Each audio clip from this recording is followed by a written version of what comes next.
Hello friends, my self Umesh Kumar Singh. आज के इस लेक्चर के अंदर जो कि हमारा सी लैंग्वेज का नेक्स्ट वीडियो लेक्चर है, इसके अंदर हम लोग टोकन्स के आगे की जो बचे हुए टोकन्स है वो करेंगे। जो बचे हुए टोकन्स है उसमें हमारा जो लास्ट के जो टोकन्स है उसमें हमारा सबसे पहला जो टोकन आता है वो एक्सप्रेशंस आता है। Different types of expressions, tokens जिसमें एक्सप्रेशंस आते हैं।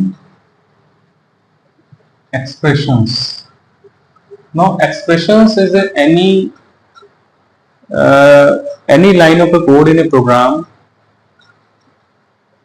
जो एक पर्टिकुलर कैलकुलेशन को या फिर एक डिसीजन मेकिंग प्रोसेस को रिप्रेजेंट करता है। लाइन ऑफ कोड उसे हम एक्सप्रेशंस कहते हैं। और एक्सप्रेशंस आपके कितने तरह के हो सकते हैं?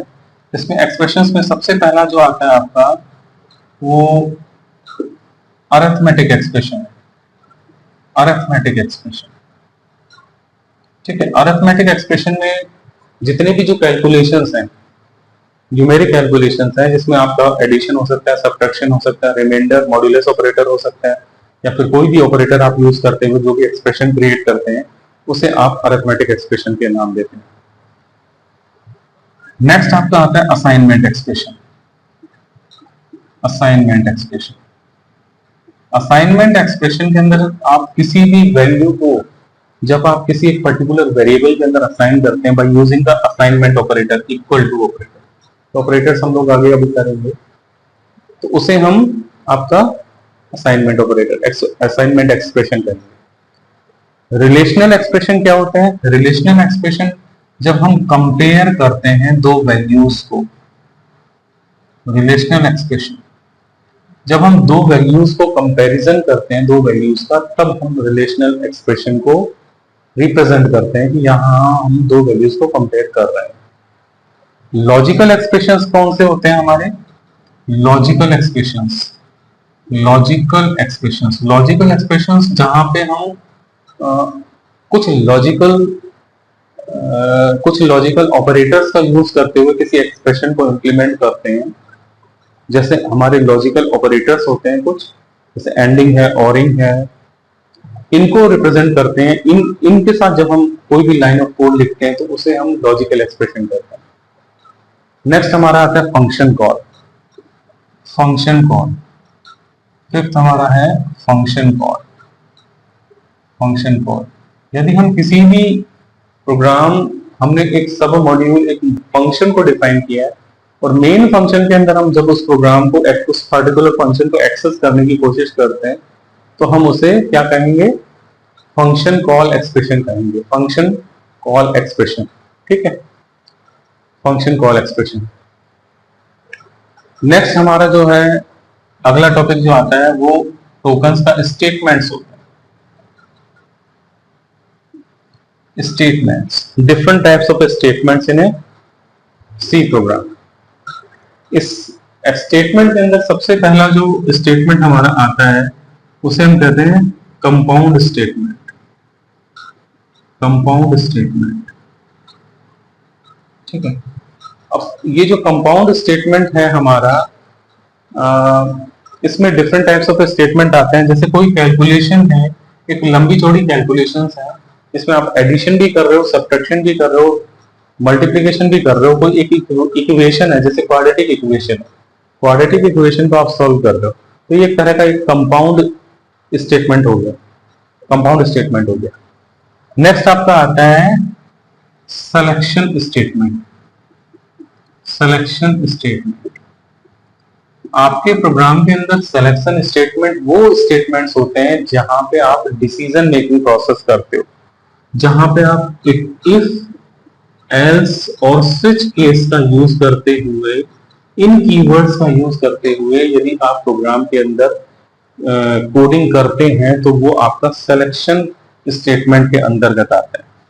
नेक्स्ट स्टेटमेंट है आपका iterative statement. Iterative statement, iterative statement, इसमें आप डिफरेंट टाइप्स ऑफ लूप्स इस्तेमाल करेंगे, जिसमें आपका आएगा while, for, do while and go to statement. ये आपका इटरेटिव स्टेटमेंट्स के अंतर्गत आता है। इटरेटिव स्टेटमेंट्स मतलब एक पर्टिकुलर कंडीशन के थ्रू आप कुछ लाइन ऑफ कोड को बार बार एग्जीक्यूट करना चाह रहे हैं। नेक्स्ट आपका आएगा जंप स्टेटमेंट। जंप स्टेटमेंट देखिए, जंप जो होते हैं दो तरह के होते हैं। सिंपली जंप होता है, एक होता है एक होता है कंडीशनल जंप और एक होता है अनकंडीशनल जंप। ये दोनों तरह के जंप है। इसके अंदर आपका आएगा go to statement, return statement, break statement and continue.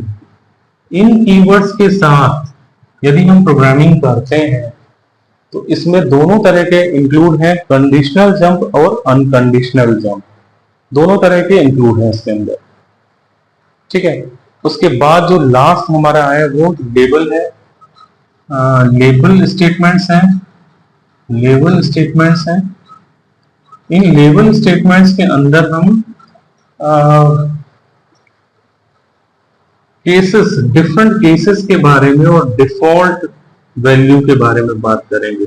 जब इन लाइन ऑफ कोड को लेकर हम प्रोग्रामिंग करते हैं तो उसे हम लेबल स्टेटमेंट कहेंगे, लेबल स्टेटमेंट कहेंगे। ठीक है, तो ये हमारे टोकन्स के अंदर हमारा जो नेक्स्ट है टॉपिक वो ऑपरेटर्स का है, जो कि हम डिटेल में करेंगे। उसके अलावा हम आज एक सी लैंग्वेज के प्रोग्राम को एक्सप्लेन करेंगे कि वो प्रोग्राम किस तरीके से एग्जीक्यूट होता है। तो चलिए देखते हैं सी लैंग्वेज का एक प्रोग्राम किस तरीके से एग्जीक्यूट होता है।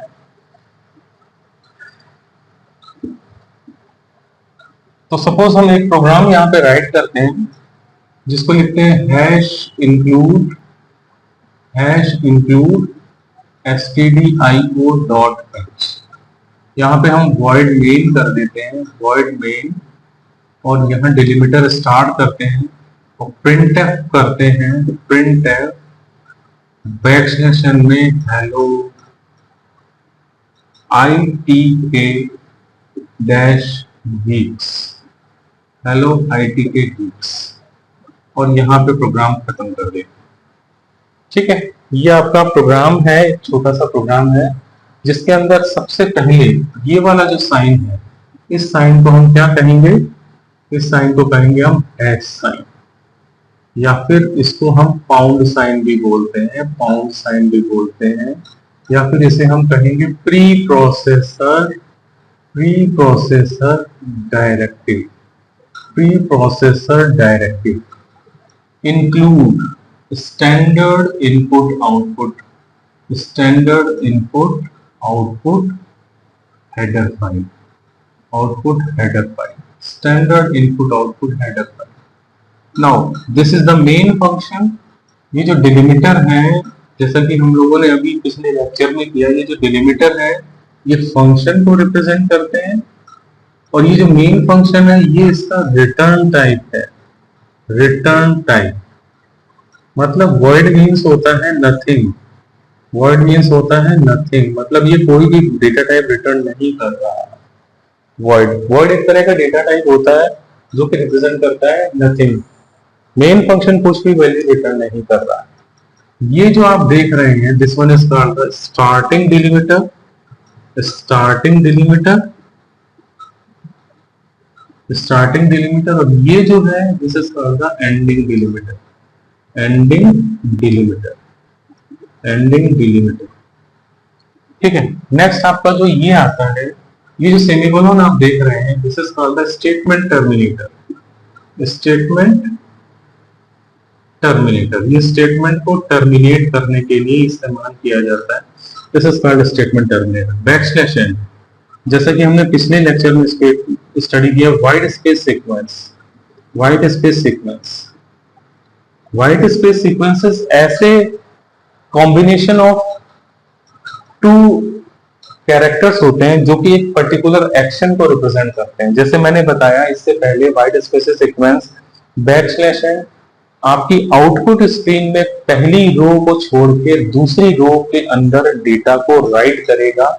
यदि आपकी ये आउटपुट स्क्रीन है, आउटपुट स्क्रीन है, तो ये पहली रो है, तो पहली रो छोड़ के ये दूसरी रो के अंदर यहाँ पे स्टार्ट करेगा हेलो आईटी के गीक्स,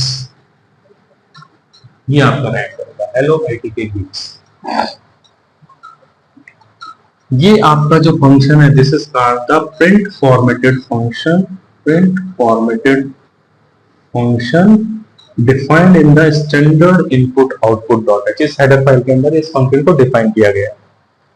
हेलो आईटी के, ये एक स्ट्रिंग है जो कि डबल कोट्स के अंदर इंक्लूड की गई है। अब देखिए हमारा जो माइक्रो प्रोसेसर है, सपोज ये माइक्रो प्रोसेसर है हमारा, ये न्यूपी है माइक्रो प्रोसेसर। इसके साथ हम मान रहे हैं कि अटैच्ड मेमोरी है जिसे हम कहेंगे कैश, और ये हमारी रैम है, रैंडम एक्सेस मेमोरी है, और ये हमारी हार्ड डिस्क है या फिर हमारी एचडीडी है, एसएसडी है। जब हम C++ के प्रोग्राम को एग्जीक्यूट करते हैं, जब हम टर्बो सी या फिर हम सी लैंग्वेज के सॉफ्टवेयर को स्टार्ट करते हैं, तो वो सॉफ्टवेयर जो जहाँ पे हार्ड डिस्क में सेव होता है वो आपके रैम के डिफरेंट पार्ट्स में अवेलेबल होता है, डिफरेंट पेजेस में अवेलेबल होता है, और रैम से वो पोर्शन जो फ्रिक्वेंटली यूज होने वाला होता है वो आपके कैश में आता है, और यहाँ पे डायरेक्टली एक इंस्ट्रक्शन साइकिल के थ्रू आपका प्रोग्राम यहाँ पे एग्जीक्यूट हो रहा होता है। जनरली आपका, मैंने जो कंपाइलेशन प्रोसेस आपको पूरी द फ्लो चार्ट एक्सप्लेन की थी, उसके अंदर आपका जो पाउंड साइन है प्री प्रोसेसर, ये आपके stdio.h फाइल जो है, ये प्रोसेसिंग, ड्यूरिंग प्रोसेसिंग में प्री प्रोसेसर डायरेक्टली, मतलब आपके ये फंक्शंस stdio.h के सारे फंक्शंस आपके माइक्रो प्रोसेसर या कैश के पास अवेलेबल हो जाएंगे।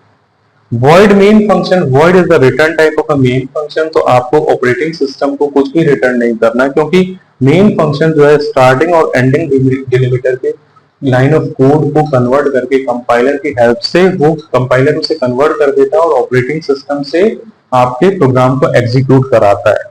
तो आप यहाँ पे बैठे हैं, आप प्रोग्रामर हैं, आप प्रोग्रामर यहाँ पे बैठा है प्रोग्रामर, और प्रोग्रामर जो है किस पे काम करता है, एडिटर पे काम कर रहा है या फिर कंपाइलर पे काम कर रहा है, और कंपाइलर जो है यहाँ पे है, कंपाइलर के बाद ऑपरेटिंग सिस्टम आता है, ऑपरेटिंग सिस्टम के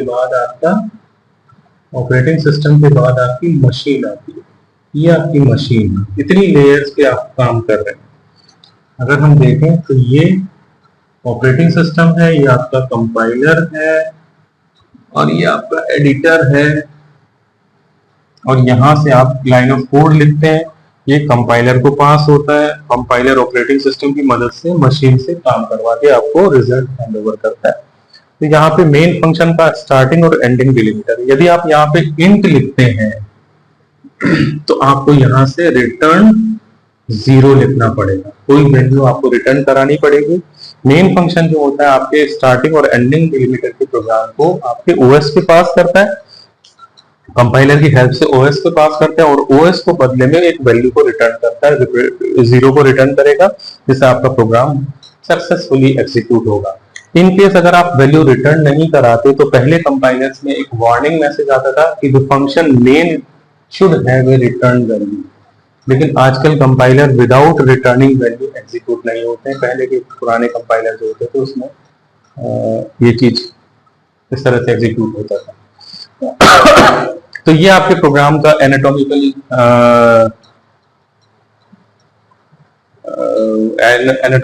इसकी मीनिंग है, प्रोग्राम के हर एक पार्ट की मीनिंग है, और ये जो छोटे छोटे पार्ट्स आप देख रहे हैं, these are called the tokens, इसे हम टोकन्स कहेंगे।